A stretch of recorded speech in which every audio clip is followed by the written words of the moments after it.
That's what it is. That's what it is. That's why TNA is on this morning, because they're gonna let you know the business. Yes, indeed. Sexual health is important. Yes. So I want to say this really quickly, and maybe if one of you would want to answer. They were saying that someone commented that it is important for you to know the other person's status, right? Mm. So do one of y'all want to take that and That's actually what I was gonna talk about. And I hope my voice comes back for this. So I'm gonna get in trouble for this. I always get in trouble for this. I think disclosure is BS. Um, I think that disclosure puts the onus on the person that can be most harmed, right, in every situation, right? Whether we're talking about trans folk disclosing, people living with HIV disclosing, people like it always put the onus on the person that can be harmed. And it's really a symptom and a driver of patriarchal design, right? Of slave master design, right?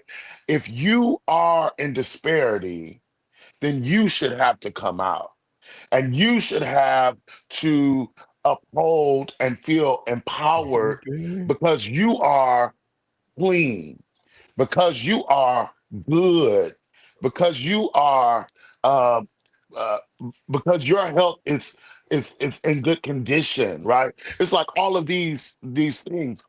And so as a person, and I'm only qualifying who I am in this moment, not because I am trying to say I am good and that is bad. I want to right. qualify it because I want to interject that I am not a person living with HIV, and I am not a person of trans experience, right? But I understand that that is foolish, right? To create a world where they can be harmed and then say they need to tell someone that can harm them first, right? So disclosure was not created to benefit people that are marginalized. Let's start Yeah. there. The second thing I want to say about disclosure is that if you created a space where we could have people disclose, that would require you to create a space that's not just free from stigma, but free from harm. And how do you create that space? You create that space by giving people more bodily autonomy. When you give people more bodily autonomy, when you give them the space to say, I'm sexually fluid versus I have to be straight and I could be trans attracted, when you give them the space to say, I, it does not matter your status, right? Then we create a space that's safe for people to disclose. But guess what? When I have bodily autonomy as a person not living with HIV and not a person of trans experience, when I take my own bodily autonomy, it don't matter what you got between your legs.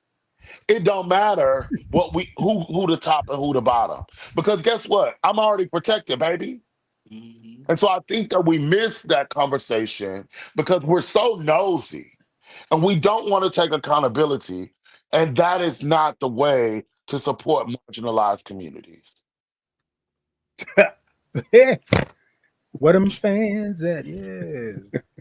Ooh, E Condola. I should have bought a Honda and a Testarossa. Let me tell y'all something. Let me tell you something. This is why I love TNA. This is why I love Ian, Joel, and Jordan the way that I do. Because the reality of it is that y'all, time is out for us having the conversation, right? At a high level, right?